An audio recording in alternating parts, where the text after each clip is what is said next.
the discourse called Right View, SammaDitthi. There are several ways of explaining right view or right understanding. This is one of them. When I finish this discourse, I will go to another discourse which also explains right understanding. Until one day you have right understanding, I keep on going, explaining right understanding from different perspectives. So one day you will understand.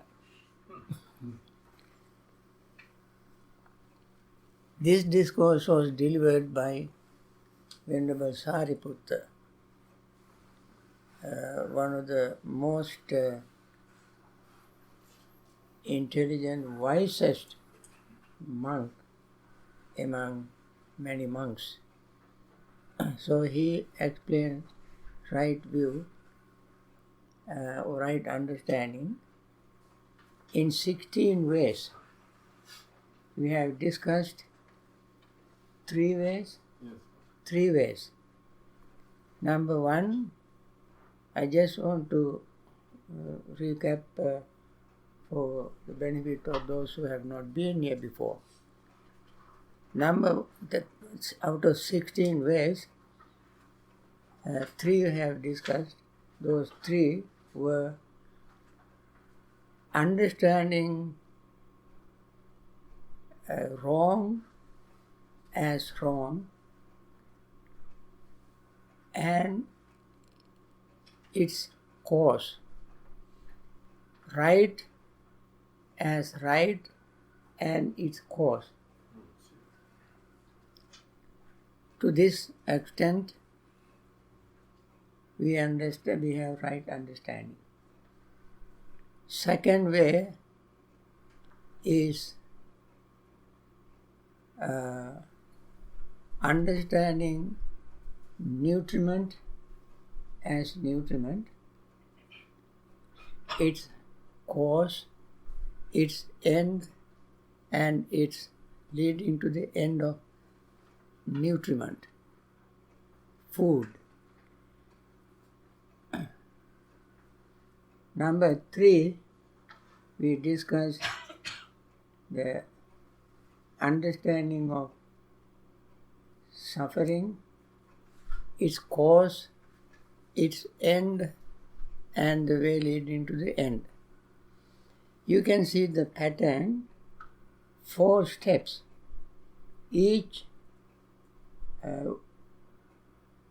step is divided into 4 segments. When you see 4, what comes to your mind? 4 noble truths. 4 noble truths. And 4 foundations of mindfulness. Excuse me? 4 foundations of mindfulness. Very good. 4 Brahma Viharas. Huh? 4 Brahma Viharas. Very good. There are so many 4s. If you go to Anguttara Nikaya, volume 4, chapter 4, you can see many, many 4s. Those 4 plus many other 4s. If you want to know the amount of 4s that Buddha has taught, you can see all of them collected in that particular section. Why so many times? For 45 years, Buddha taught these 4. 45 years. Giving almost 84,000 sermons. 84,000 sermons. Approximately 5 sermons a day. One sermon would be 1 minute long, 2 minutes long, in each sermon, directly or indirectly, he explained these four. Didn't he get tired of repeating the same thing for 84,000 times? Never got tired. Why? Because he wanted, as I said, people to understand him. So he repeated this. Fortunately, he did not say all these things only to one person. There were 84,000 different types of people. For each person's saddha, sati, viriya, samadhi, panya. When the Buddha delivered sermon, he saw the mind of each person and see how much faith this person has.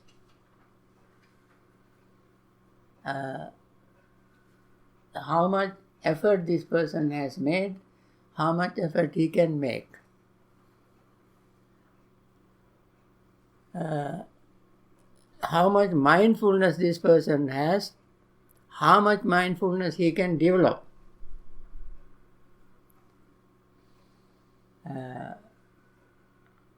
Saddha, Virya, Sati. Samadhi. How much concentration this person has developed. Even you don't know how much concentration you have developed. What is the test? What is the test? Test is try to meditate. Then you see how much concentration you have made in the past. And how much concentration you can make now. The last is wisdom. How much wisdom each person has. How much more he can develop. Why? How long he is going to live to develop faith, energy, mindfulness, concentration and wisdom. How long can he live? How much he has practiced. So when he delivered the sermon, he looked at each person's mind. Each person's mind. He has mind reading power. He did not abuse it. He always used that power to give the person right Dhamma at the right moment with right words. You see? What is the right Dhamma he gave? Four Noble Truths. Right Dhamma for anybody on earth is Four Noble Truths. What else? Four Noble Truths is a logical unit. Just like doctors, when you go to a doctor, he examines you, diagnose, then know that he can cure. There's a cause, reason that can be removed, and there is a method. He followed this exactly the same steps for every person, depending on their mental state. So, out of this 84,000 times he mentioned, I'm going to mention only few. In this discourse, 16 times, 16 ways. We mentioned 3 ways. Today is the 4th. When Venerable Sariputta explained these things, the monks, he delivered this sermon to monks, his brother monks, because they requested him to deliver it. Venerable Sariputta, brother monks, brothers, do you know what right view is, right understanding is? This monk said, brother, we came all the way to you.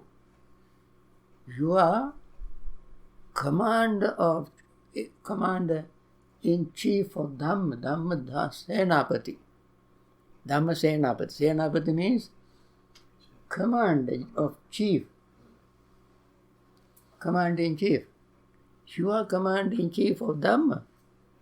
You know everything. Please tell us. So he said, okay, brothers, just listen. I tell you, he opened his knowledge just like ocean. It was so amazing, his knowledge of Dhamma. So he began to explain only one, right understanding. When he explained one, they were delighted, happy, and then asked, Sir, brother, is there any other way? They just prompted him to tell another way. Then he said, that way. When he finished, they asked, is there any other way? He said, yes, there's another way. They just wanted to see the elegance of his explanation of Dhamma. And then third way. When the third way he explained the right view, they said they were happy. Every time Venerable Sariputta said, when one have this kind of understanding, that would be his right view or right understanding of Dhamma. And that is enough for him. This is the beauty of his explanation. Out of these 16, if we understand one of them, that is enough for the person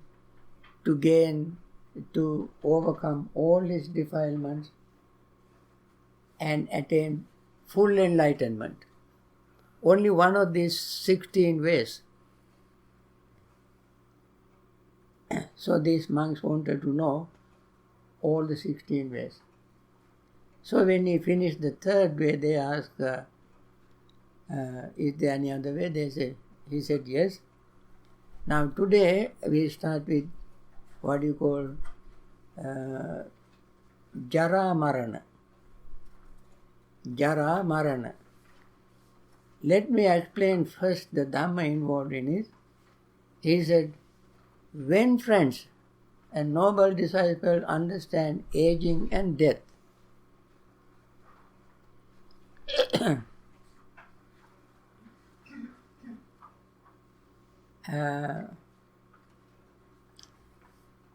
do we understand aging and death? No. Although we go through aging and death, we don't understand it. That is the beauty. For instance, in the first place I said, although we are going through suffering, do we understand suffering? No. We are in it and we suffer, but we don't understand it. That is why when we say that life is suffering, they say you are foolish. You talk about all pessimistic things. Life is full of joy and pleasure and happiness. How come that it is suffering? Why is that? Huh? Desire. Grasp. Huh? Grasping and clinging and attachment. No. Ignorance. Ignorance is so deep. Ignorance is so deep that while suffering we say, no, what a beautiful life is. Does anybody say anything about suffering? Life is pleasure, happiness, joy, enjoy. That's what we say. Buddha does not deny that. But within that pleasure, that joy, that happiness, there is suffering. So that is what he wants to bring out and to make us aware of our suffering. So, Venerable Sariputta, following the Buddha's teaching, he said, if somebody understands jara, jara is aging. Marana is death. Now, we are aging every fraction of a second, don't we?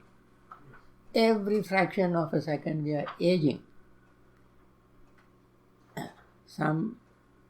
When we are very tiny, little, we call it growing. And children like to grow, right? When we ask a child 4 years and 2 months, the child would not forget 2 months. Child would say 4 years and 2 months. And child is very happy if we say, big boy.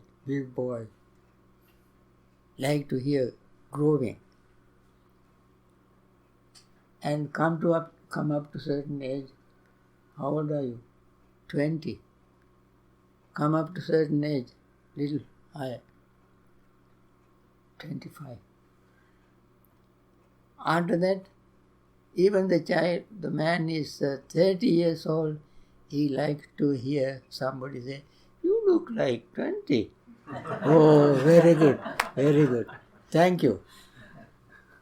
We don't say that. We say that.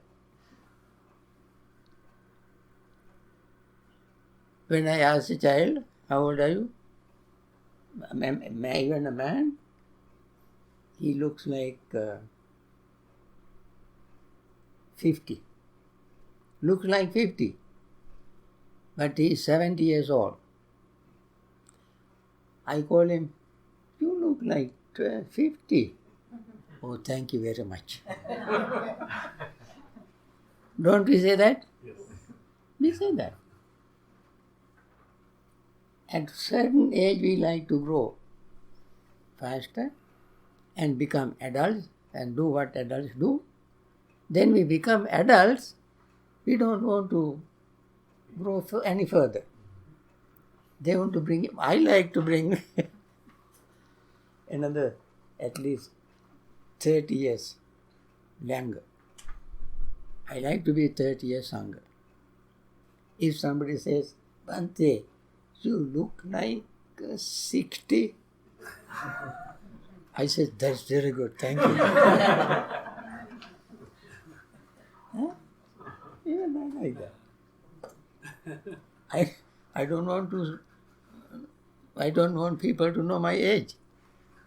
Not really, I don't have that problem. Anyway, this is our mentality.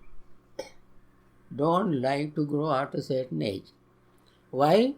We don't admit jara. Jara means aging, which is happening to us every fraction of a second. Why you want to know that? Why we want to understand jara? Aging?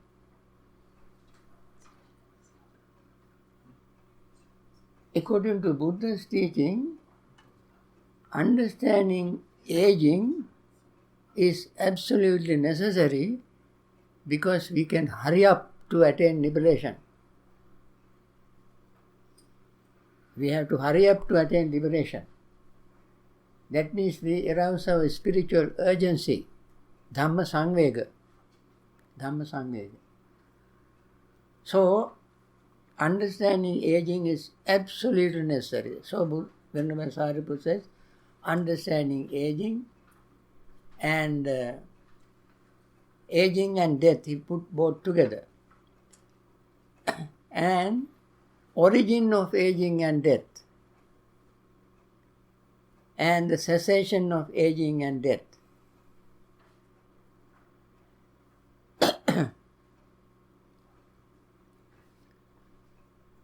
we want to understand aging and we want to understand death. Why is that? Because this is the truth in life. This is the truth. Once we are born, and then we go through this process until we die. That's very natural thing. And then the way leading to the cessation of aging and death. Now, we are born and age and die. And when Sariputta says cessation of aging and death,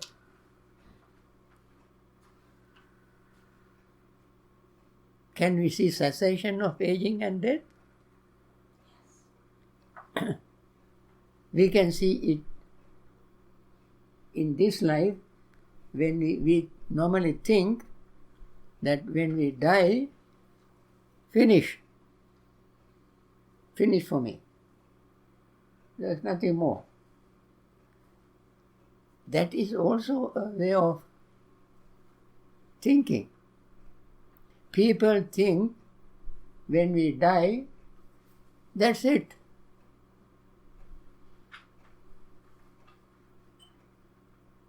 Then why what is the big deal? Finish. So, that is called nihilism. Nihilism. The other extreme, that's one extreme. Other extreme is called we keep dying, taking rebirth, again dying and taking rebirth again and again and again and never end. Never end. That is eternalism. And Buddha taught Majjhima Patipada. Majjhima Patipada means middle path. Middle path between these two extremes. One extreme is eternalism, other extreme is nihilism. Both are equally dangerous. Nihilism is more dangerous than eternalism. Why is that? Just because of ignorance, a lot of ignorance that there is nothing else after this. Right, but one is better than the other. Why one is better than the other? Nihilism, eternalism is better than nihilism. Nihilism, and one of the reasons, like, then you don't think of consequences, In nihilism, like, okay, this is it, this is my life, let me go, enjoy it as much as possible, and it's ends, Finish. Finish. And no consequence. No consequence. To your actions, you can. Kaale peele moju dale is duniya se kya leke jana? That's what they say. You say in Hindi. Eat, drink, enjoy, nothing you take from this life. That is very dangerous. Very dangerous. Because they don't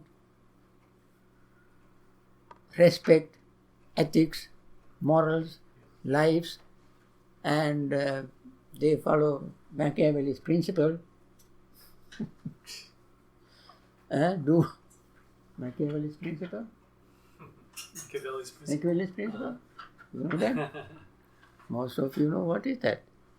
According to that principle, by hook or by crook, you get what you want. Doesn't matter how many people suffer, how many people become destitute, doesn't matter. Do whatever you want, get whatever you want. That is the what you call essence of nihilism. Eternalism is better because eternalists think that every life you become better. In order to be better in every life, you do good. So they respect moral and ethics. But the danger there is you cannot see the end of it. Because every life you have to go through the same process, suffering, again and again and again, never end. That is the danger of that. So Buddha avoided these two extremes and followed the middle path. Noble Eightfold Path, other name for Noble Eightfold Path is called middle path. Why is that? Because he, on the one hand, he recognized life after death. On the other hand, there's a reason for that, cause for it. Once that cause eliminated, then you are totally liberated from suffering. And therefore, this is better. Anyway, leading the cessation of aging and death. This is why end of aging and death is important. Because ending of life, aging and death means end of suffering. End of suffering. So we explain these things in early discourses. Then when the Sariputta asks, and what is the aging and death? He explains, what is the origin of aging and death? What is the cessation of aging and death? What is the way leading to the cessation of aging and death? Okay? The aging of beings in the various orders of beings,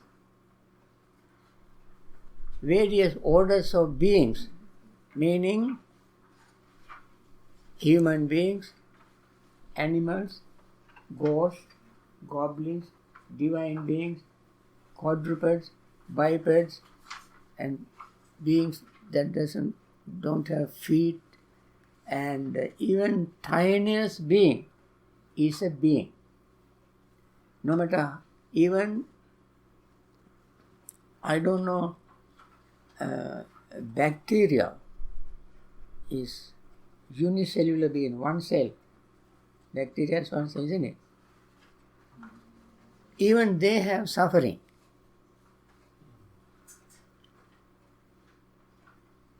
They have no way to explain, they have no mouth, they have no way to discharge, but they do eat, they live, and they produce, multiply, isn't it?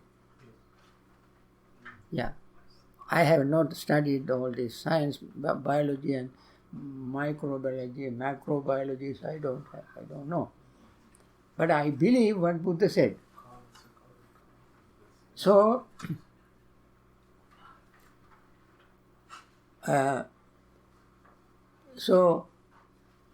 aging of beings in various orders of beings. That means all kind of beings are included. Not only human, all living, breathing, existing beings. They are old age. Pali words are, when we go through Pali, we explain what Pali words is. Broken of teeth and greyness of hair, wrinkle of skin, then decline of life, weakness of faculties. This is called aging. We all know that. I know very, very well. Better than any of you. You are second. I'm so glad. Anybody else try to admit?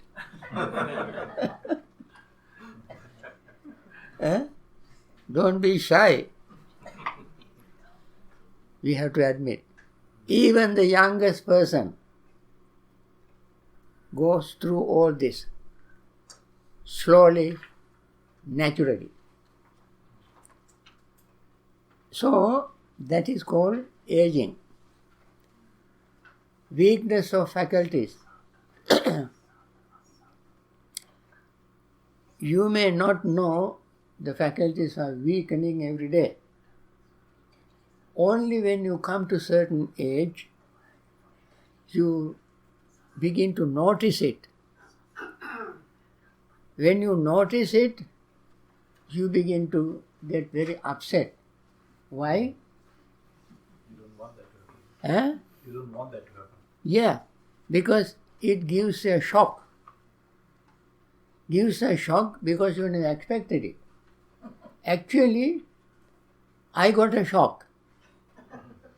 When my faculties were weak, even though I learned it, I taught it, I expected, but I never used these glasses.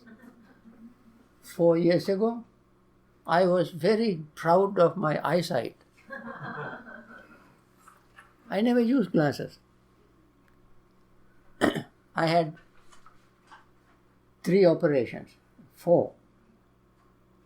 For 2 kidneys, if I had 3, I would have 30 kidneys. Bypass, 1 bypass, 1 stent. And eye surgery, cataract, suffered more than anybody else. For almost 1 whole year, this eye was almost blind, could not see, because the cataract surgery went wrong. And so forth. When something like this happens, somebody may say, I never expected this to happen to me. And get shocked. If we expect this sort of things happening to us, when it really hits us, we won't be that much, we won't be shocked. Then, all my faculties, people ask me when I walk, are you walking with somebody? Is anybody going with you? I said, I have 2 friends, 2 walking sticks, my friends. 1 is not enough, because the legs are not very steady. So I have to use 2. This morning I spoke with Kirk's mother. She said, are you walking? I said, yes. Are you walking alone? I said, no, I have 2 companions. She said, I have a walker. She's using walker, which you cannot take everywhere. But my companions, I can take anywhere, even the airplane. So, I always want to beat everybody who walks on the road. I want to beat them. I want to walk ahead of them. Until I was 84. People say, Bhante, you are not walking, you are running. I was not running, I was walking fast.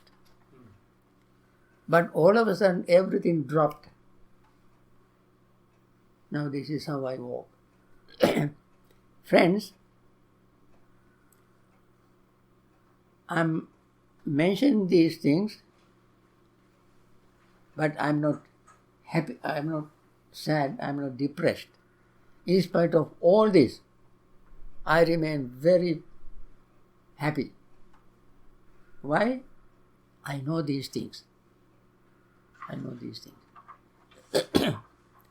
So, what is passing? Chuti, it's called passing. And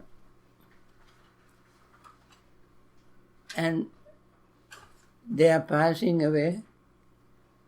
Dissolution, disappearance, dying, completion of time, dissolution of the aggregates, laying down of the body, this is called death.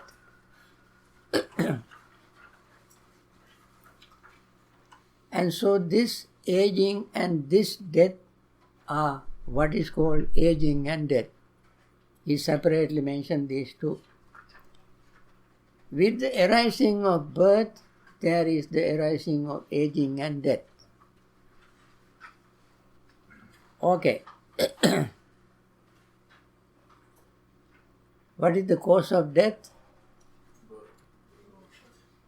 Huh?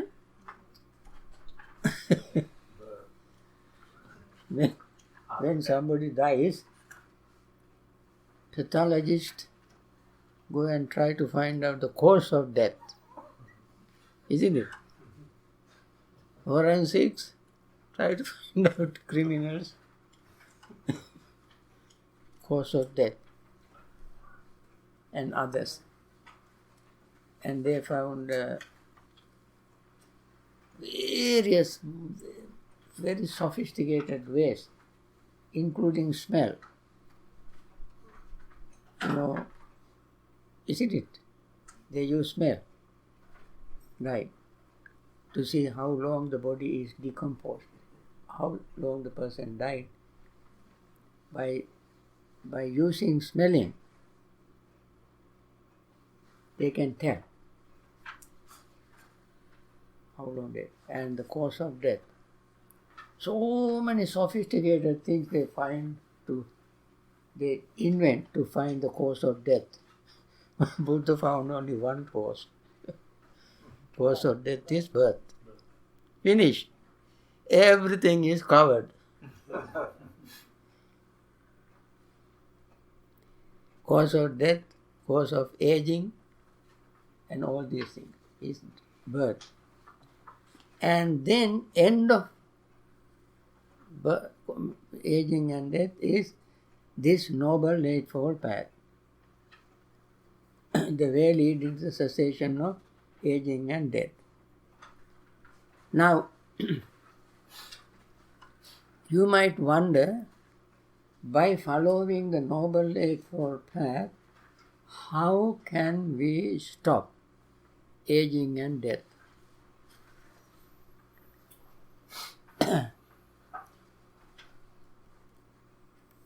We are already born, and therefore we cannot stop aging and death since we are born. But if we follow the Noble or Eightfold Path scrupulously, very honestly, sincerely, every step as described by the Buddha, we will not have aging and birth, aging and death again in future. Now, this we can do in this life. We don't have to die here to stop aging and death in future. But we can do it right here in this very life, and then there will not be aging and birth, aging and death in future. That is why the Buddha said Noble Eightfold Path is the cure for.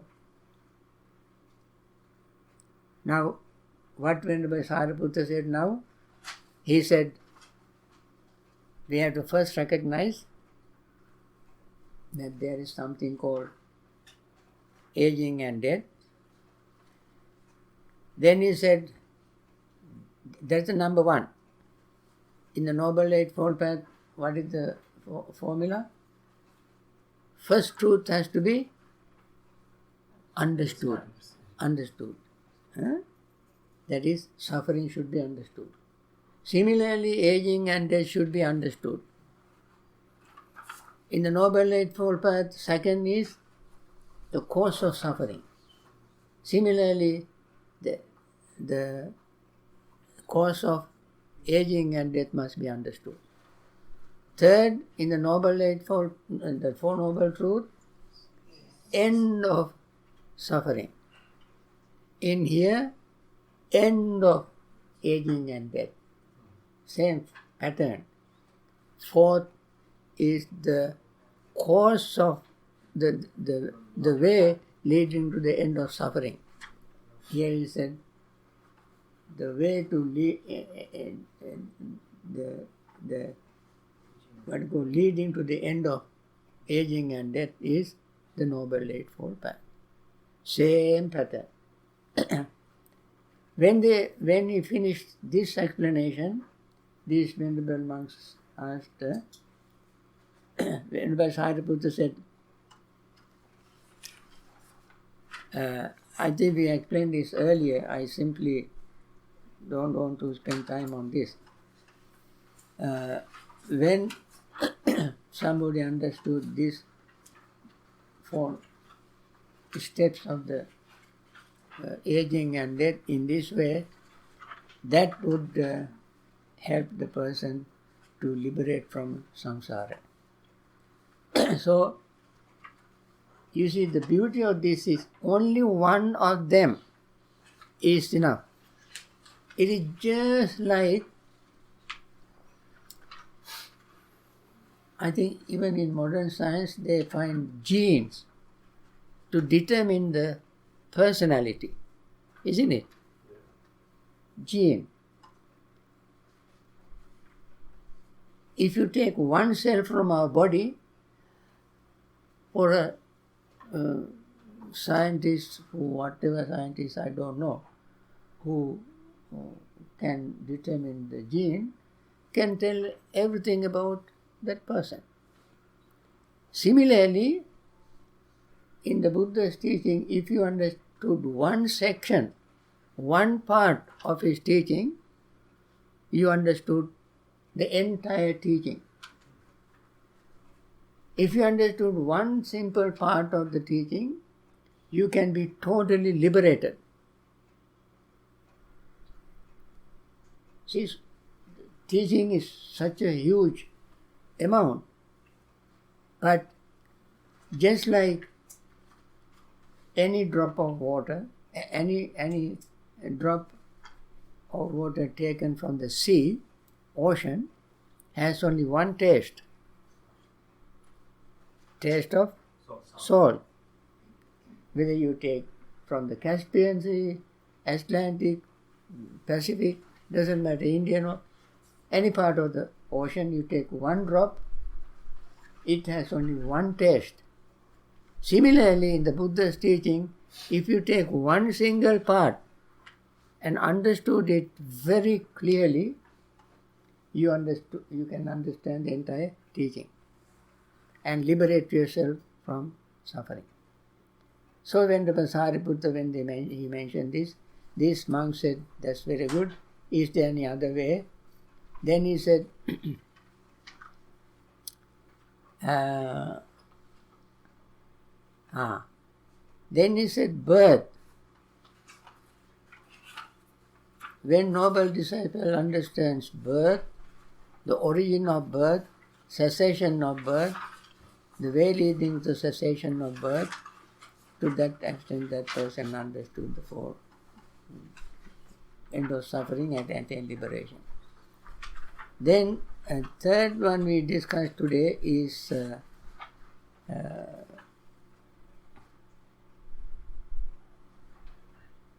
think that jati, birth. What is birth?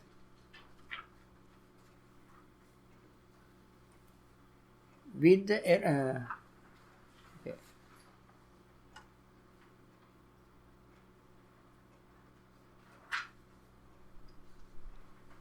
Okay.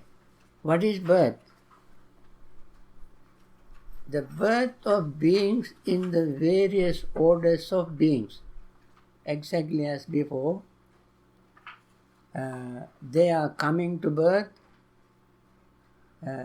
precipitation in a womb, generation, manifestation of the aggregates, obtaining the basis of contact. This is called birth.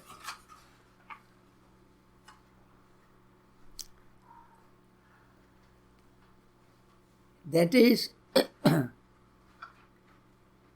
the very, in human beings or any beings, the very moment of conception in a womb, eggs or whatever, wherever the being is born, the very first moment that being took root, that is a being. That very moment, that individual is a being. So we can use many different ways to describe it, and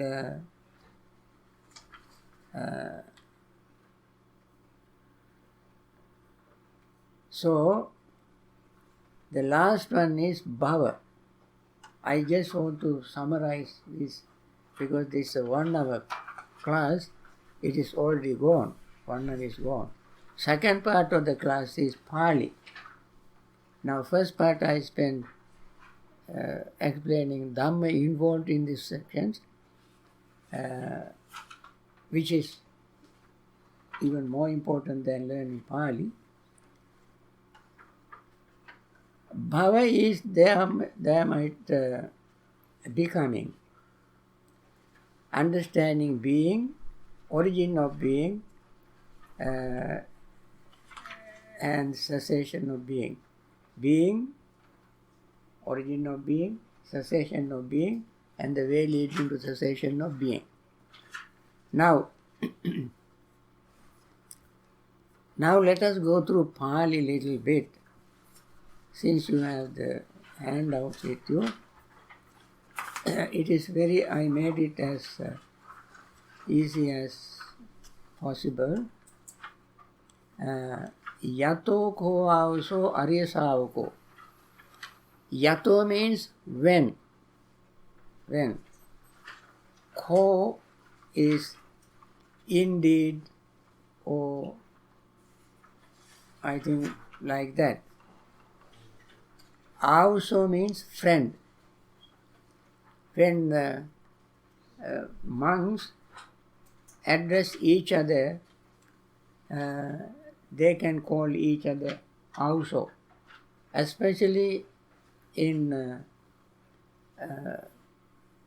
today, among monastics, senior monastic call the junior monastic also. And junior monastic called senior monastic also in the time of the Buddha. Nowadays, junior monastic would call senior monastic, in our tradition, Bhante. In other tradition, they have their own terms. But common term to address monks is Bhante, what you call also. Bhikkhunis, common word is Ayya. Ayya. Ayya singular, Ayye plural in Bhikkhunis. That is why in Vandana book you can see Okas Vandana, or what you call Tisanune Saddin, Attanga Silang Yachani, Ayye, Bhante, Ayye with a stroke. So, Arya Savaka means noble disciple. Now, Savaka has several categories.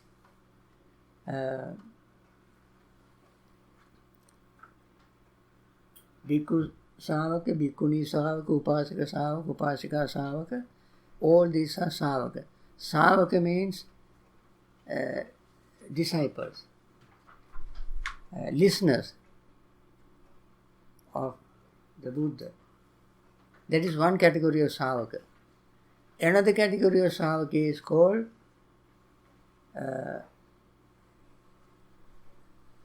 community of Sangha.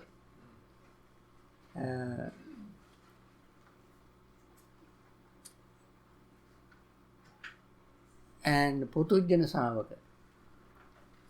Arya Savaka is Savaka, or the disciples, who have faith in the Buddha Dhamma Sangha and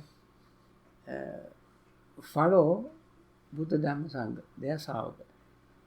But those Savakas who have confidence in the Buddha Dhamma Sangha, understand the Dhamma, follow the Dhamma, listen to Dhamma, and respect the Dhamma, respect the noble disciples, they are called Arya Sangha, Arya Savaka.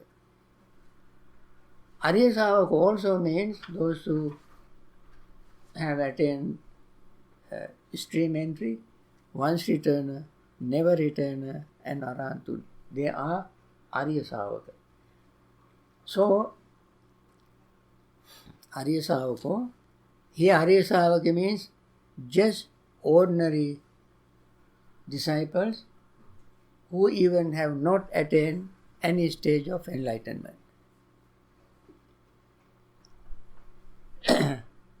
Okay. Jara Marana Samudayam. Jara Maranam, Marana means death. Jara means aging. Normally, Jara in ordinary conversation, Jara is when somebody is very old, only then people call him one with Jara. Only when one is very old. Otherwise, they don't call young person with Jara. Young person doesn't have Jara. In ordinary conversation, wherever the word Jara is used. But in the Buddha's teaching, Jara means aging.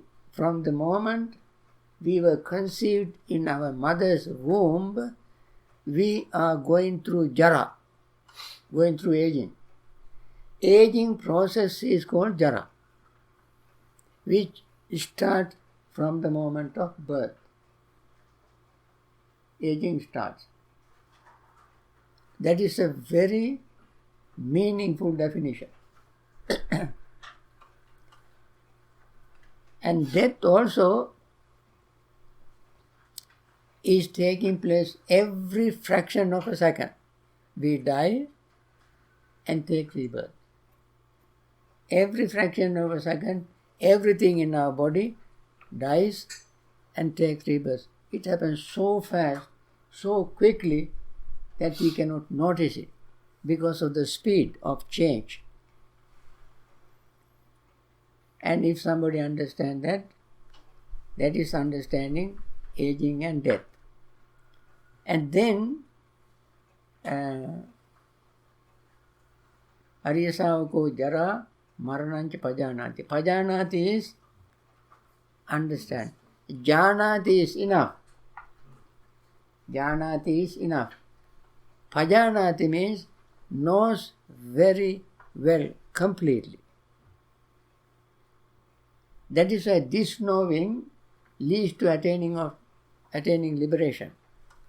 Because this is not just Janati, this is Pajanati. Then Jara Marana Samudayam. Samudaya means arising, coming into existence.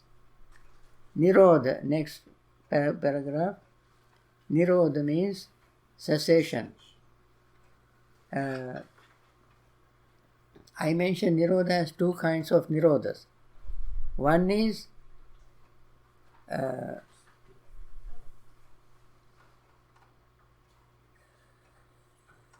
Uppada Nirodha. Uppada Nirodha, rising and cessation, rising and passing away. Uppada means birth. Nirodha, there is death, rising and falling, rising and falling. It's called Uppada Nirodha.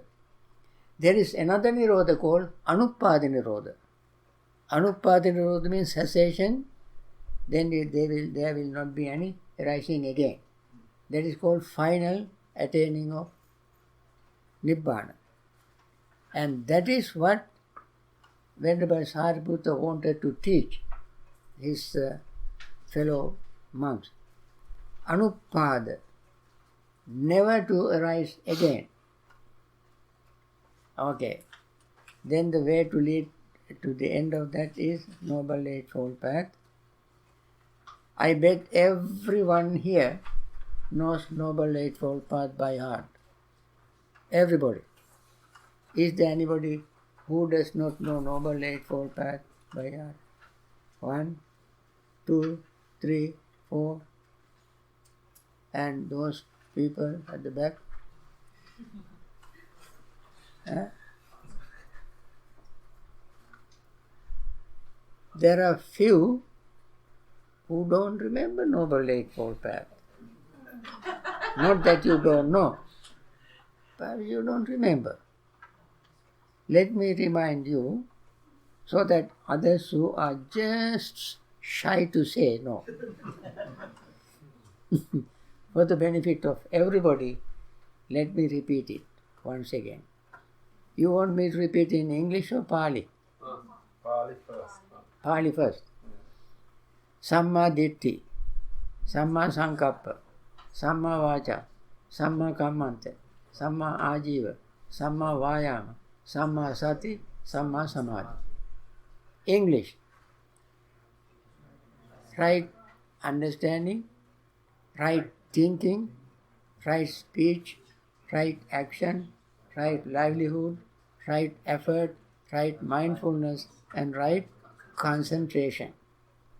These are called Noble Eightfold Path altogether. Now,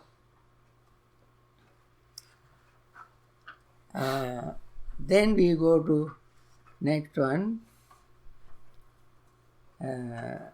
We explain this Katamam. Now,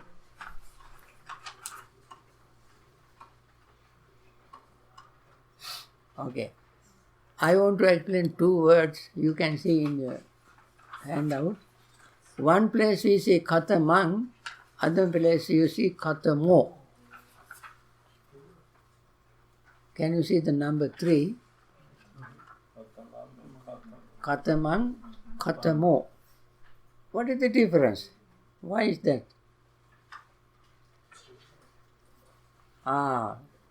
Katamam is used for neuter gender. Neuter gender singular. Meaning what? Why neuter gender singular? Jara Maranam. Maranam is neuter gender. Therefore, Katamam is neuter gender. Katamam is the question referring to Marana. That is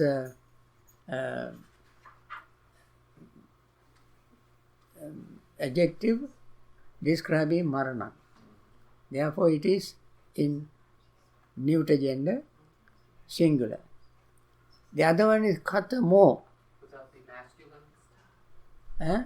That would be masculine then? Is this one masculine? Would Katamam be feminine? Samudayo.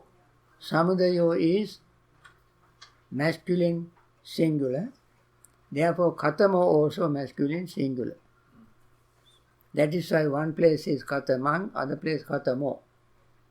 Katamam is neuter gender singular.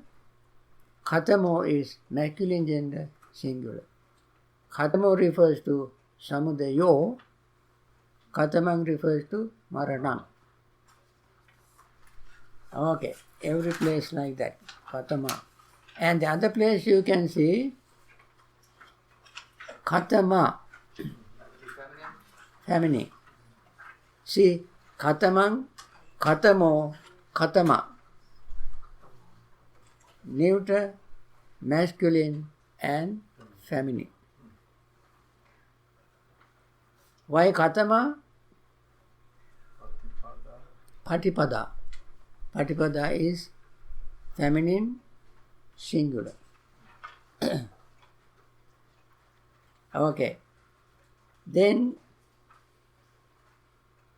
Ya.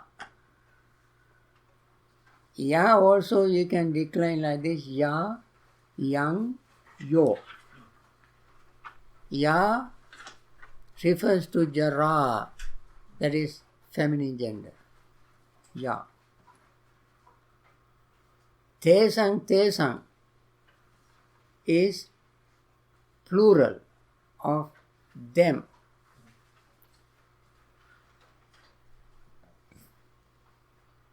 They are.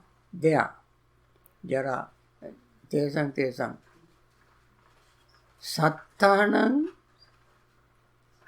of beings. Sattanam. I explained the meaning of Satta. Does anybody remember? Being. Why they call being? Because they were Now, being we cannot explain because it is English word. Of Pali word Satta.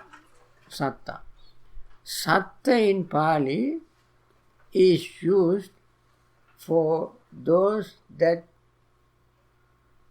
asatta. The Buddha explained, Satto asattoti satto. King asattati, rupe asattati, vedana asattati, sanya asattati, sankhara asattati, vijnana asattati. Asatta means clinging. Asatta. A being that clings to body, clings to feelings, clings to perception, clings to volitional formations, cling to consciousness. And therefore they are called Satta. Satto, asattoti satto. Asatta means clinging, grasping. That is why we all are called Satta. And the Buddha and Arahant are called Asatta. Asatta. In Dhammapada there is a beautiful stanza where Asattam Sugatam Buddham Tamaham Gruvim Brahmana. In chapter 26 of the Dhammapada, last chapter is on Brahmins or Buddhas or Arahants. In that section we find Asattam Sugatam Buddham Tamaham Gruvim Brahmana. Asatta means that entity which does not cling to anything. The entity that does not cling to anything is the Buddha or Arahants. And therefore they are called Asatta. So, tesang sattanam. Sattanam means plural of satta. Tammi. Sattanam is genitive case plural or possessive case plural. Tammi means locative case singular. No, locative Satta Nikaya, singular. Tammi, in those. Satta Nikaya. Nikaya means we have Nikaya, what do you call? Mahanikaya, Dhammanikaya, Siyanikaya, Amarapura Nikaya, Ramanya Nikaya, and so forth. Nikaya. And Khuddaka Nikaya, Majjhima Nikaya, Anguttara Nikaya. That's canon, right? That's canon, right? Yeah. Their Nikaya, the word Nikaya is used in different places for different meaning. In Dīgha Nikaya, Majjhima Nikaya, Anguttara Nikaya, Samyutta Nikaya, Khuddaka Nikaya, they are used for books. The discourses. Short discourses called Khuddaka Nikaya. Long discourses are called Dīgha Nikaya. Medium size is called Majjhima Nikaya. Collection of discourses is called Samyutta Nikaya, and so forth. And this also Nikaya is used for people, especially for monks in different countries. In Sri Lanka, there are 3 Nikayas. main three Nikayas. Siyam Nikaya, Amarapura Nikaya, Ramanya Nikaya. Then there are subdivisions, Kotte Nikaya, Matra Nikaya, and so forth. Their Nikaya means sect, different sect of the same tradition. Then here Nikaya means of kind of birth, Satta Nikaya. Now, three kind of Nikayas we learn. Dīgha Nikaya, Majjhima Nikaya, one Nikaya. Siyam Nikaya, Amarapura Nikaya, and so on, another Nikaya. And Satta Nikaya, other Nikaya. Three types of Nikayas. Is the word Nikaya etymologically related to the word Kaya, as in like Dharmakaya, Sambhogakaya, Nirmanakaya, body? You can say Nikaya, the body is Kaya, is one thing. That Kaya is the body. Yes. Body. Kaya Anupassana, body. But this Nikaya has a separate, it's a separate word. Although Not related etymologically. not related to that etymologically. Not related. Bhante, could we also use Nikaya in a way is translated as category? Categories, yes. Yeah. Actually, the Nikaya, Samyutta Nikaya, Anguttara Nikaya, these books are categories. Uh-huh. And then it sounds to me like we're separating the sects into different categories, and maybe also the kinds of birth into categories of birth, maybe? Yeah, categories of birth. Uh-huh. And this term is used in Mahanidana Sutta, Bhutanam Bhutattaya. There Satta Nikaya is mentioned. Okay, then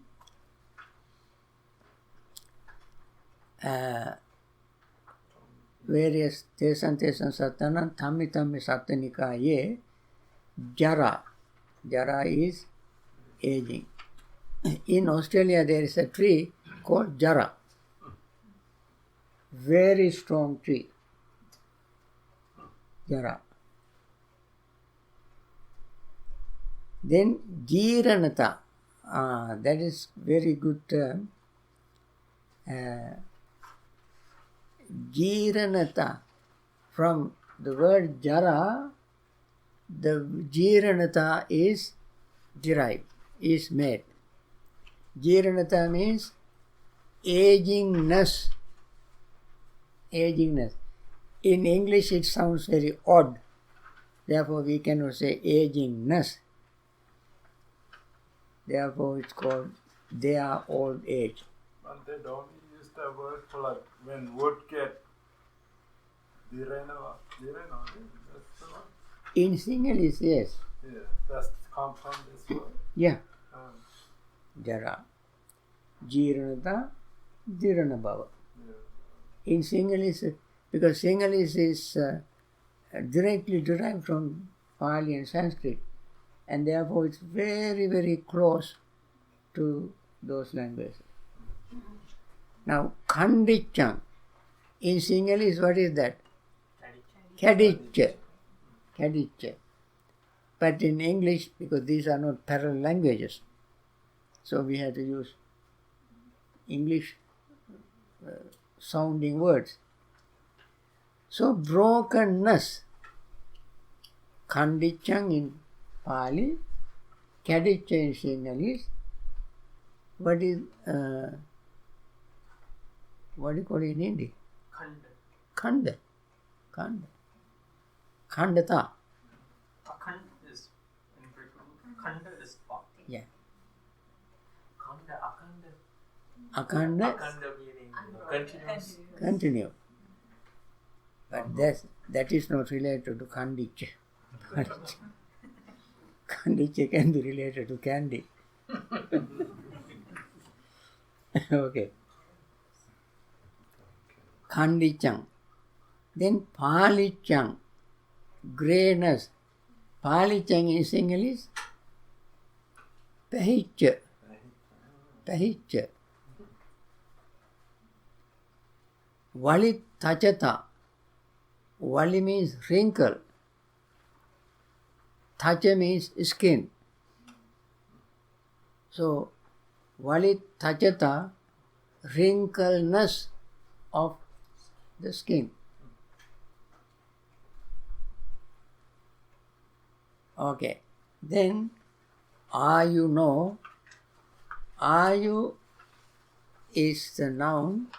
Ayu no is possessive or genitive singular of age. Ayu no. Sanghani. Sanghani means weakening. Ayu no Sanghani. Then Indriyanam. Indriya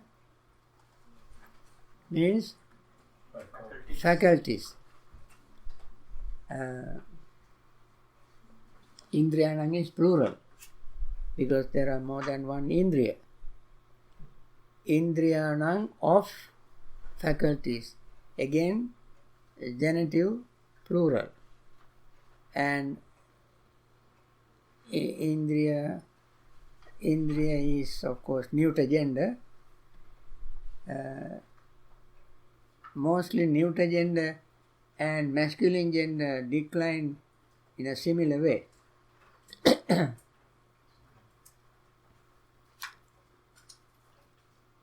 Okay. Indriyanam. Paripako. Oh, thank you.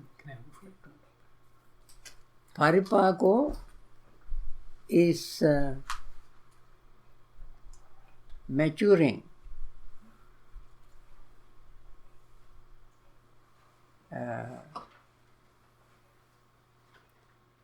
Paripako. Ayang ochiti jara.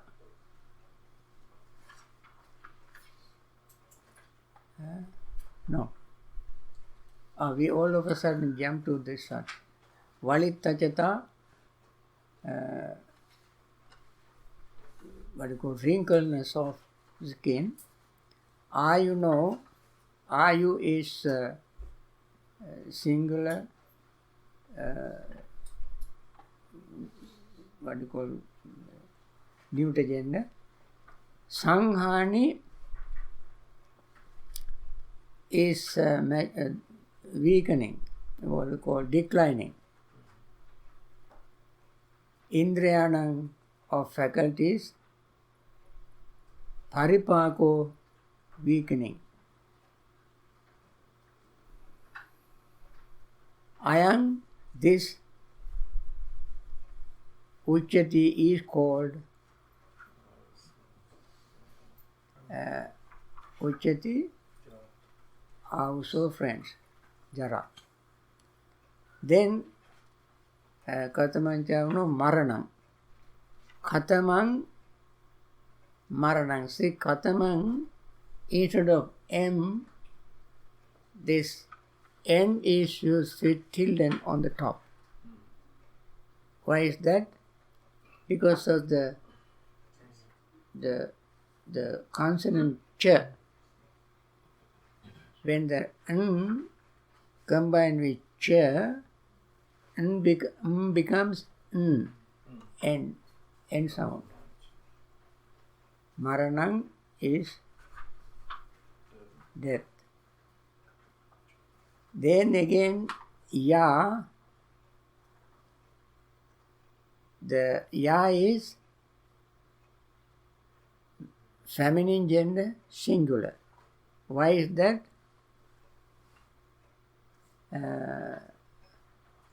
Chuti. Chuti is feminine gender singular. Therefore, ya describing Chuti also is feminine singular. Tesan tesanam of sattanam tamma tamma sattadikaya. Okay, we explain that. Chuti, the passing away. In Sinhalese we simply say chutavuna. In Sinhalese, chutavuna. Chuti. Chavanata. Then Bhedo, dissolution. Chavanata, they are passing away. Bhedo, dissolution. Antardhanam, disappearance.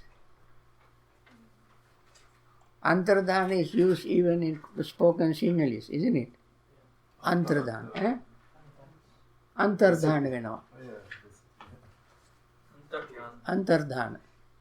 And also sometimes it is simplified as Aturdhan. Aturdhan, Antardhana, the Pali, same, Antardhana. Machu, another name for death, Machu. Maralang is the same. Okay? Dying. Kala Kiriya. Kala means time, Kiriya means done. Time is done.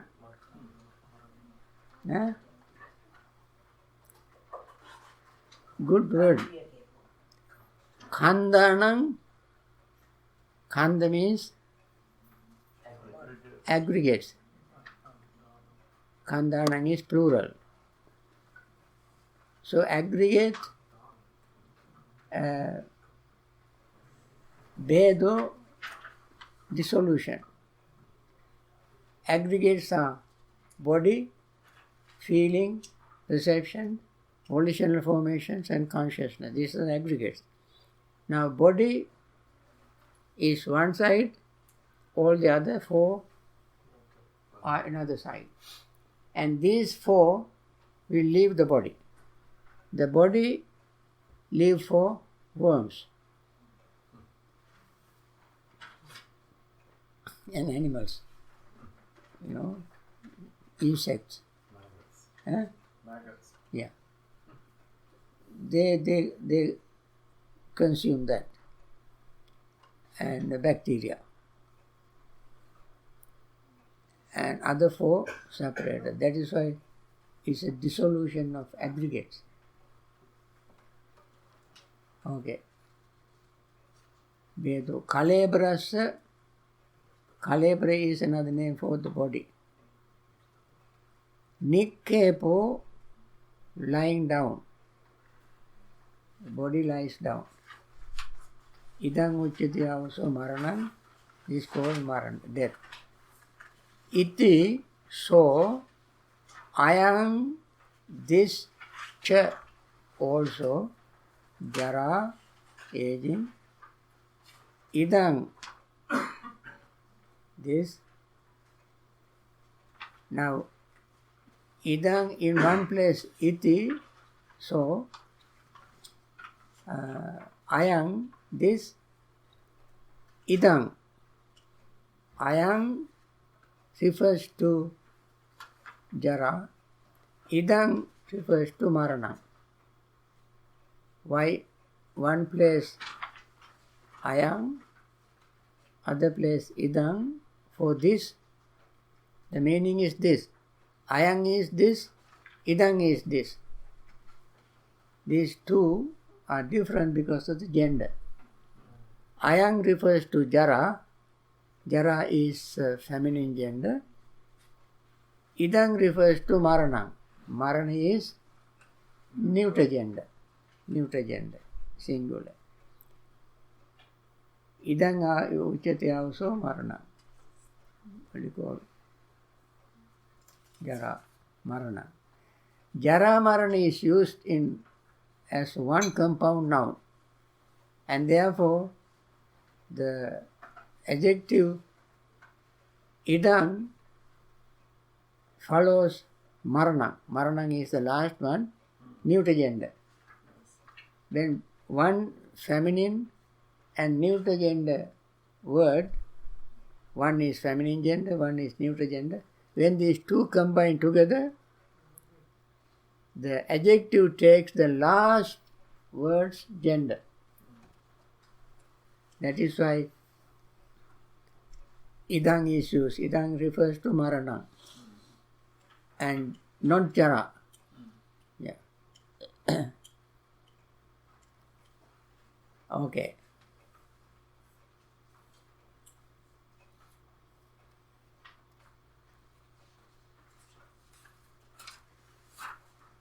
Okay.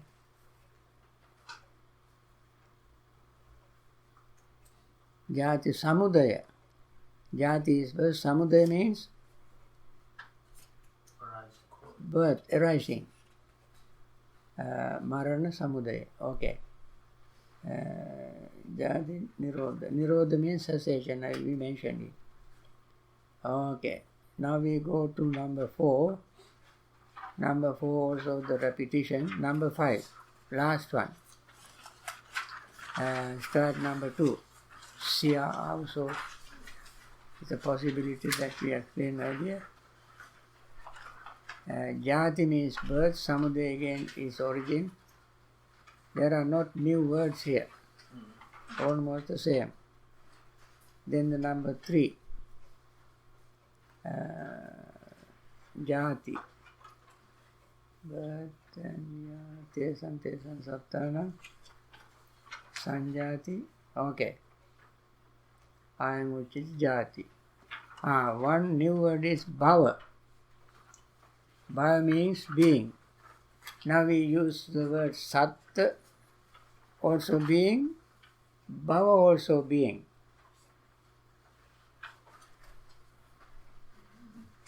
What is the difference? In one place, being for sat, English word is being. For becoming, for bhava, also English word being. What is the difference? First one, Bhava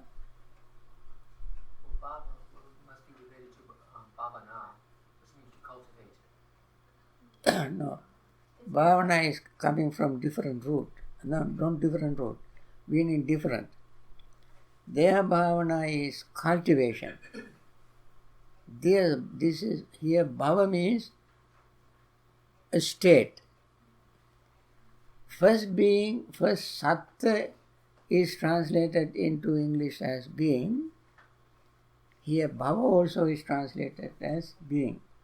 The difference is here the results of what we do in this life. This is called vipaka bhava. There are two bhavas, kamma bhava, vipaka bhava. Now, when we are born as beings, from that time onward we keep doing something intentionally. That is called, that whole existence is called kamma bhava. And when you commit a karma, there must be results. This place, bhava, is used for results. Vipaka bhava. Vipaka means results. So can you call it like cycle of rebirth? Is that a bhava? A cycle of one part of the cycle is being, other part of the cycle is becoming. Becoming.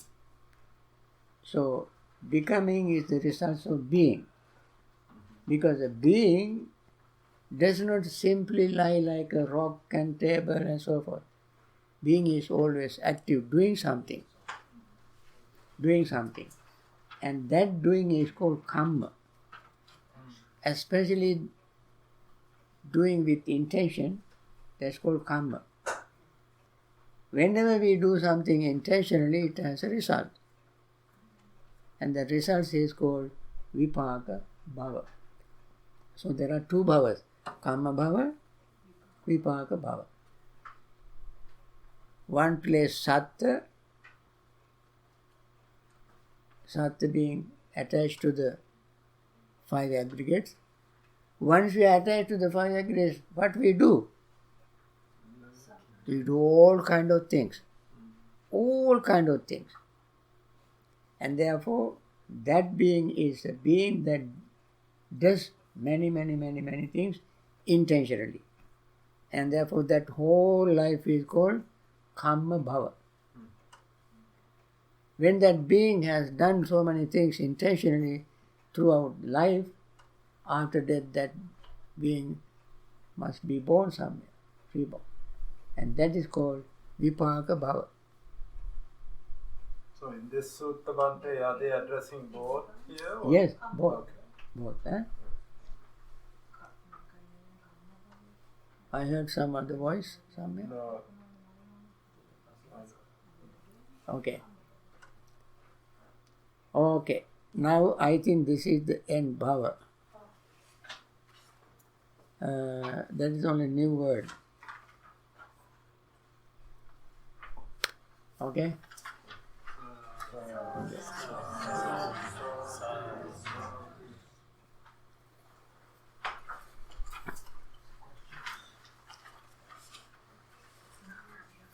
Now time for any additional question.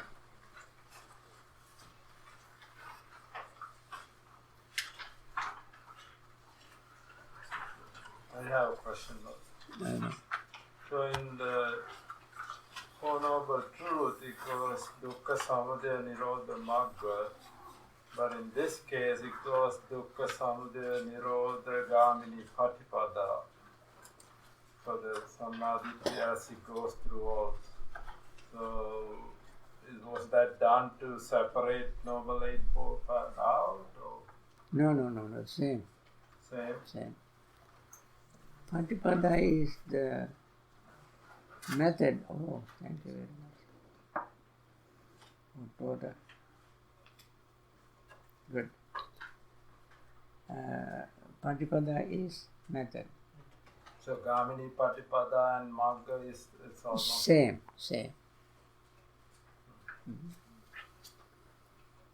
leading the way versus path. Even in the Four Noble Truths, last is dukkha nirodha gamini patipada ariya satcham. The Noble Eightfold, Four Noble Truths, the fourth truth is called dukkha nirodha gamini patipada. Short form is dukkha samedha nirodha magga. Short form. Okay. But full sentence, full word or full sentence is called dukkha nirodha gamini patipada. So when the Sariputta used that full sentence. Yeah.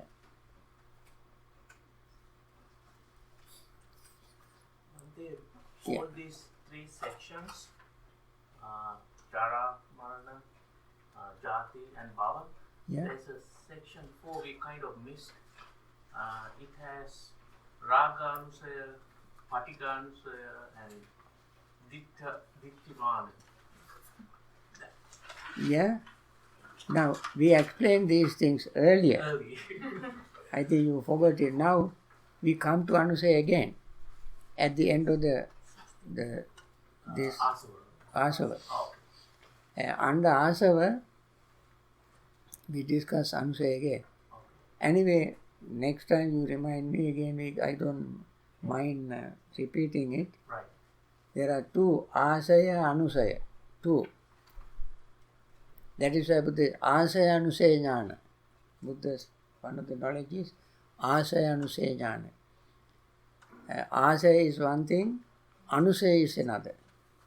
Anusaya is even subtler than Asaya. So they go, the defilements goes from gross to the most gross to the most subtle. The most gross are 5 hindrances. Then less than that also gross is Samyojana. Dasa Samyojana. And then under Dasa Samyojana we have a host of defilements. In Vattupam Sutta you can see all sorts of defilements. Then Mahatanna Sankhya Sutta, and in various places you can find large number of Akankeya Sutta and so forth in Majjhima Nikaya. And Digha Nikaya's Samanya Phala Sutta, long list of defilements, all come under Samyojana. And all of them broken down into Samyojana, 10. There's the largest group. Under Samyojana, we have Asaya. Under Asaya, the subtlest is Anusaya.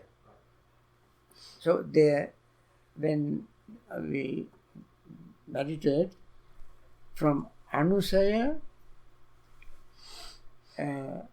start activating. From Anusaya we can see Pariyuttana,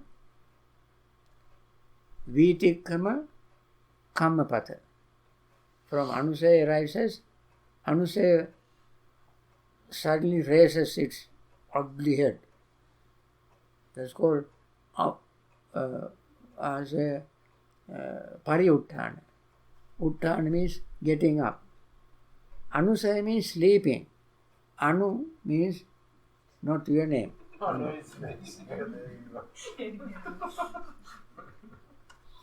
Anu means together with. Like Anupassana, seeing with what is happening, called Anupassana. Seeing something as it is happening is called Anupassana. So Anusaya is sleeping. Saya means sleep. Anusaya means sleeping. Sleeping with what? Sleeping with subconscious mind. Dormant, not active. In Abhidhamma it's called Bhavanga Chitta. In that state, they are inactive.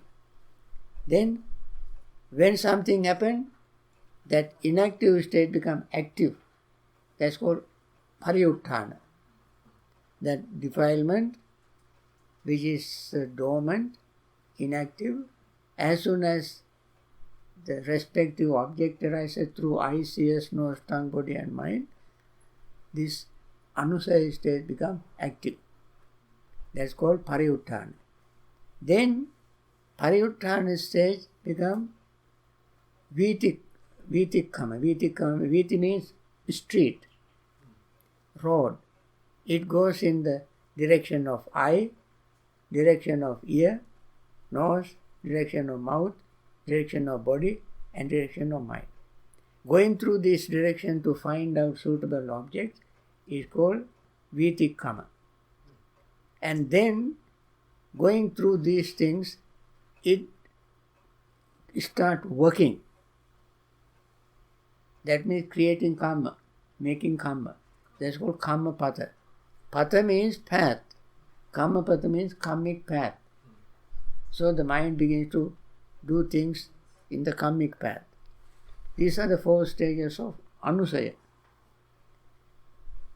Asava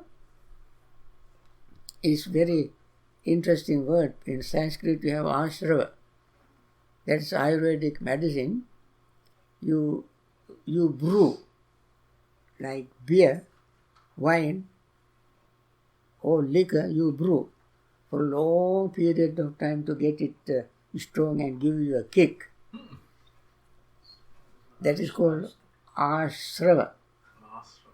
Similarly, our defilements are brewing in our mind long time. And then when they come up, they give a real kick.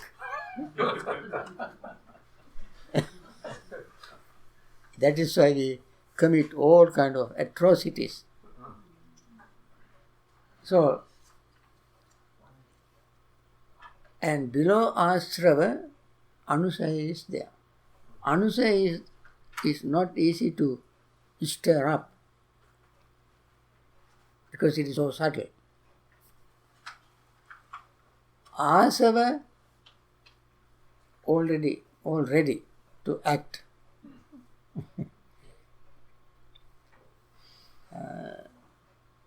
So these two are under ignorance.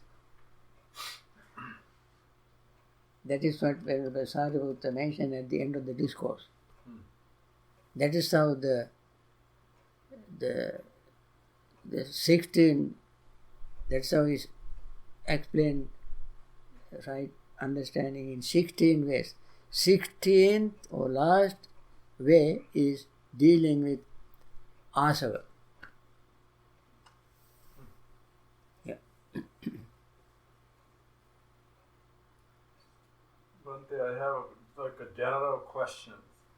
So let's say we go through our life now and we learning Dhamma, and then we die, and if you luckily reborn as a human being, now you had to relearn all of that. Let's say again. So if you are lucky, yes, if you are very lucky to be born as a human being again. Yes. I'm hoping. If that is your wish, Yes. if that is your wish, in this life you must prepare for that. Nothing else. If your wish is that and do something else, your wish will not be fulfilled. Okay? To be born as a human being again is a very lucky achievement. Very lucky. That is why we want to keep mindfulness intact. Always remain mindful so that we can die mindfully, peacefully, and reborn as human being and start from where we stopped. So that's the part I'm trying to understand. Like all this learning is gone and now you restart it. Mindfulness never goes away. Okay. When you die with mindfulness, that is how you start next life with mind. That is why, young people learn meditation very quickly. Even today, we know that. How did they learn it? Who taught them? Not in their genes. They may be born in a very pakka Catholic family, very strong Catholic family. But open their mind, they become interested in meditation and they meditate. It doesn't matter even if they were born in a Muslim family. Hindus are very close to Buddhism, therefore they have a little better chance.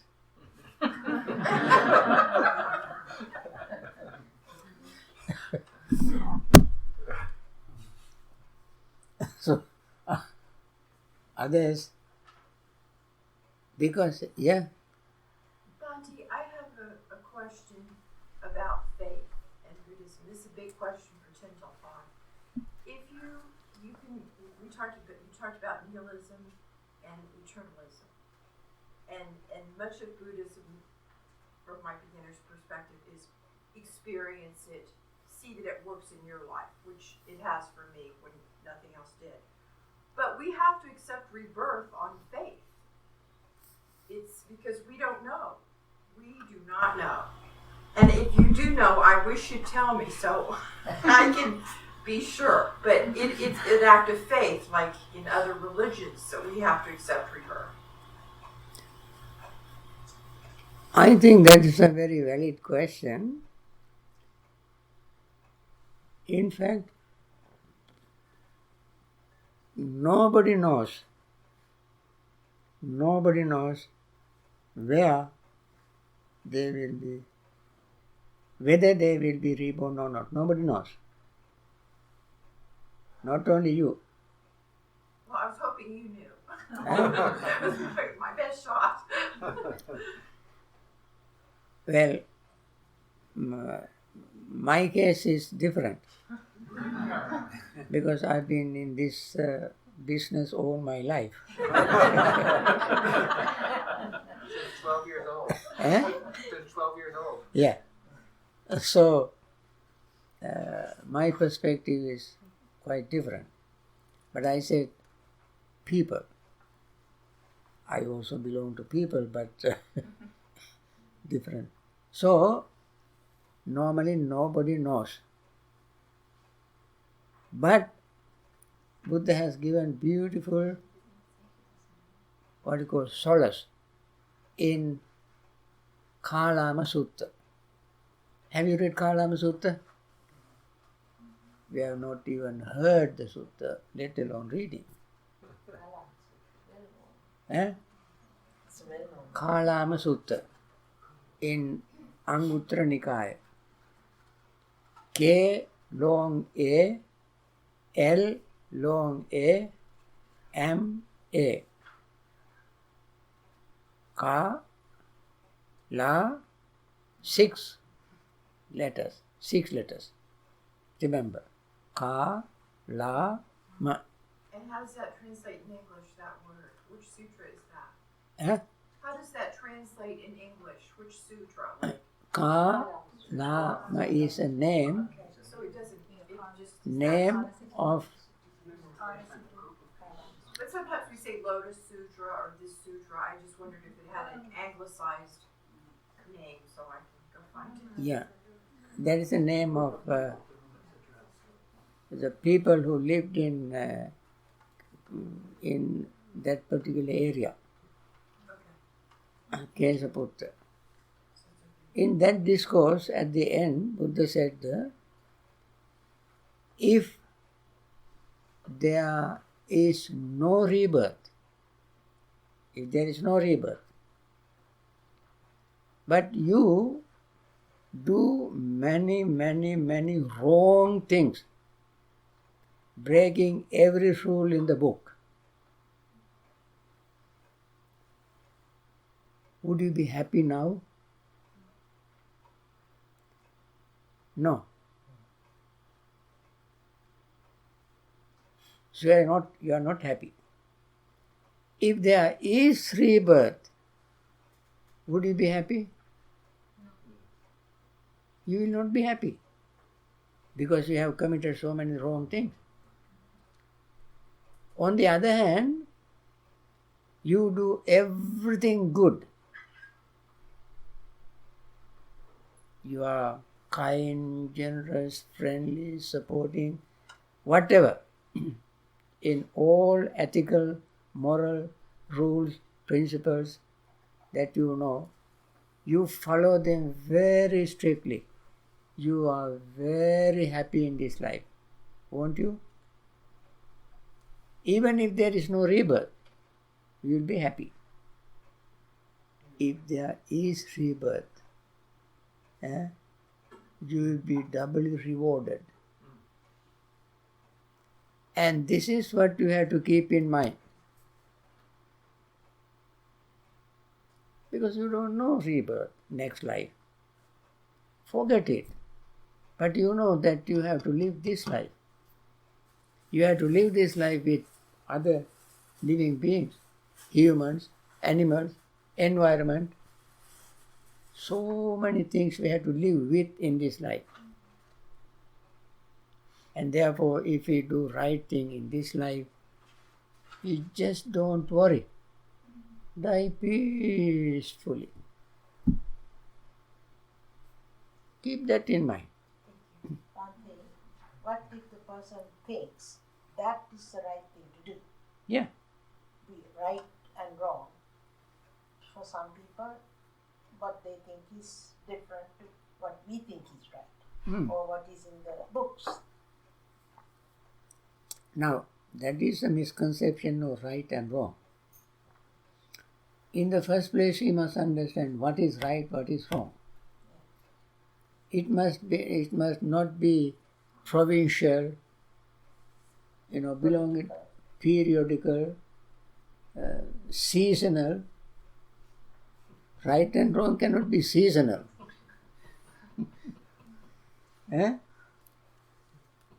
Or provincial. It must be universal. What is something when you say something right, it must be universal. What is that universal right? Not political rights, women rights and men rights and husband rights. Not those rights. It doesn't cause suffering.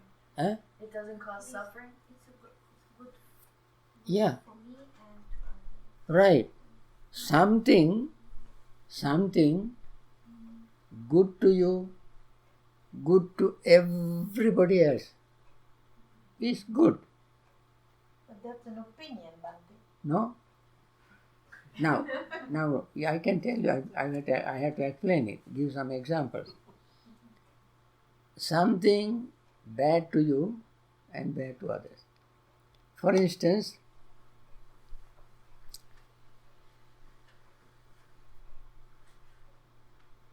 you have hatred. You have hatred. Only when you have hatred are you happy? You think others will be happy because of your hatred? You cannot keep your hatred to yourself. You say something, you do something, you behave in a certain way. That affects everybody, and everybody is unhappy. It is true today, it will be true tomorrow. It has been true millions of years ago. It never can be otherwise. Similarly, if you practice metta, are you happy? When you practice metta, I am sure everybody will be happy, provided they know what metta is. In the name of metta, if they do something wrong, that is not the problem of metta, it is wrong problem with the person who has a wrong opinion, wrong interpretation. But honestly, sincerely, if you practice metta, you will be very, very happy. When you are happy, you speak with happy state of mind, you do things with happy state of mind, and everybody is happy. Everybody says, oh, Irene is full of metta, very wonderful lady to associate with. I like her to be my mother, my sister. Everybody says that.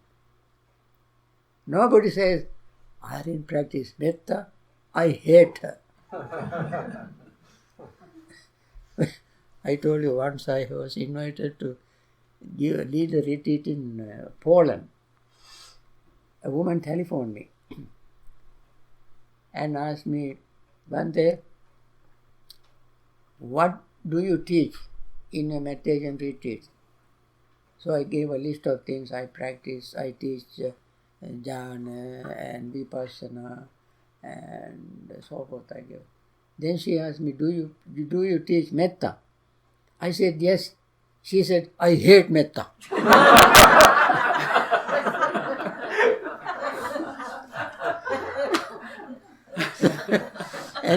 Anyway, I went and led tender retreat. At the end, she came and bowed down to me and Bhante, this is a wonderful thing you taught her. Because she did not know what metta is. When you understand what metta is, you never reject it. You want to accept it. So, that is something good. And therefore it is universally good. Even if somebody says, I hate metta, we'll eventually like it when the person understands it. So the right and wrong, people interpret according to their understanding. That is not the way to understand right and wrong. You must see the application of right and wrong. When you apply it to your life and you apply it to any life in any society, you can see the same result. You know, it is when we learn philosophy, that is one total big subject. Philosophy of ethics, isn't it? Philosophy of moral ethics. In every tradition, there are ethics and moral. And they explain all these things. But the Buddha's definition is impeccable. He gave the definition to cover the entire universe. Because he was fully enlightened, he was speaking without any prejudice. When you are prejudiced, your explanation is provincial, limited. When you are completely free from any defilements, definition is universal. When Buddha said in Dīgha Nikāya, first Sutta, Brahmajala Sutta, very beautiful. At the beginning, Buddha was walking and some disciples also walking, following him. And there was a man, I don't remember his name. He was criticizing the Buddha. And there was another man who was praising the Buddha. So Venerable Ananda heard both conversations. One is hating the Buddha and criticizing, and other is loving the Buddha and praising the Buddha. So at one point, Venerable Ananda approached the Buddha and said, Venerable Sir, I heard people criticizing you. And some praise you. Buddha said, Ananda, when somebody criticizes me, don't get upset. Listen very carefully, they may have a point. And if you lose your temper, you miss the point. Listen very carefully. If what they say is not found in me, you tell them, I don't find that in him. Don't say Buddha is right.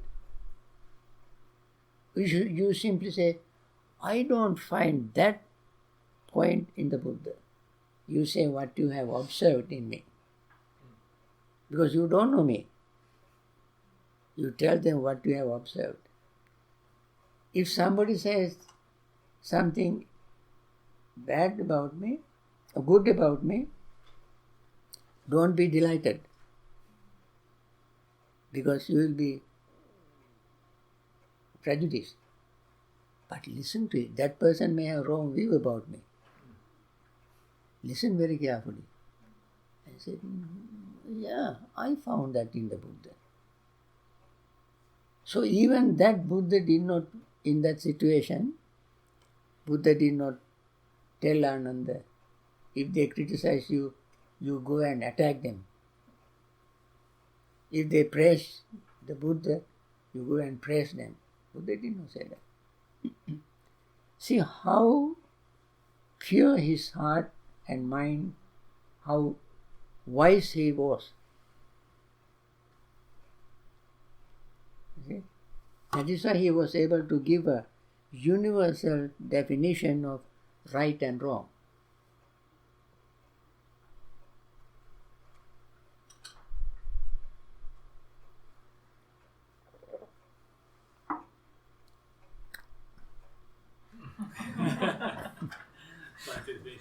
Sadhu, sadhu, sadhu.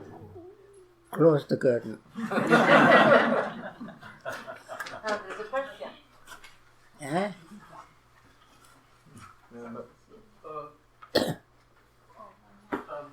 is our first time here, a group of eight people, first time here, and we're wondering whether we could have the honor opportunity to have a photo with you. What? A photo. Pinto, okay, photo. Only of you. With Bhante. Of your All group. of them. A group of Okay. eight people. 8 people. Okay. Others can leave. Why can't Bob